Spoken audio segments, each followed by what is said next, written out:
And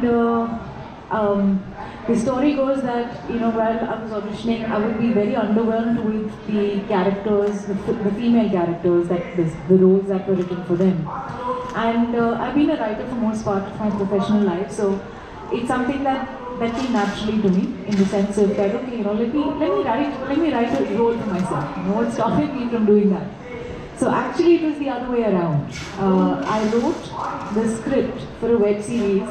Not a script, but I made a story outline for a story outline for a web series, episodically, and then the lockdown happened.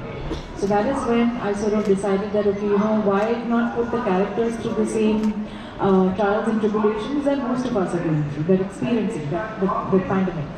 And so when I started elaborating on each episode, I realized I have a lot to say, because this is my first book, so there was a lot coming from life generally, and so each episode became a chapter, and therefore it became a book. So it's actually the other way around, and which is why when I started writing, now that you've read the book, it's very cinematic, I must say.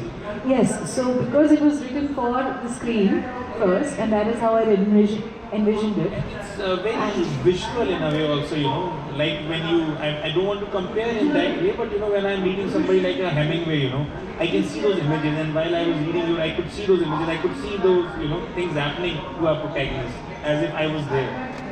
So the idea was to show and not tell, which I had learned while I was writing this book, and so I'm glad that I was able to write it in a visual fashion where once you've read the book, you feel like you're watching a film. And so, and given that this is a book about a story about the film industry, it is about a visual medium. So, if the book is visual and you can see while you're reading it, you can envision that you're watching a film, then my job is done. So, in fact, to answer that question about do I want to adapt it for screen, of course I do want to adapt it for screen, because I first started writing it for screen, and I started writing it as a role for myself, because I feel writing is an empowering. Writing is an empowering exercise, and when we are able to tell a story, at least all of us have at least one book inside us. So if we are able to tell that, and we are then also able to correlate with, now there are multiple characters in the book, and they all go through widely different experiences during the pandemic itself. So I haven't experienced all of that, but for me to sit down and be authentic to each character and their narrative and their voice was something which took a lot, but I'm glad that I was able to pull that off. And I would want to see this go on screen for sure.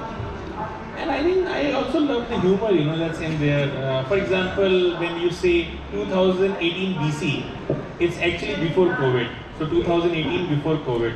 So I like that approach also, And of course the title itself, it's very, very, I would say, loaded in a way. But I'll come to, of course, a little more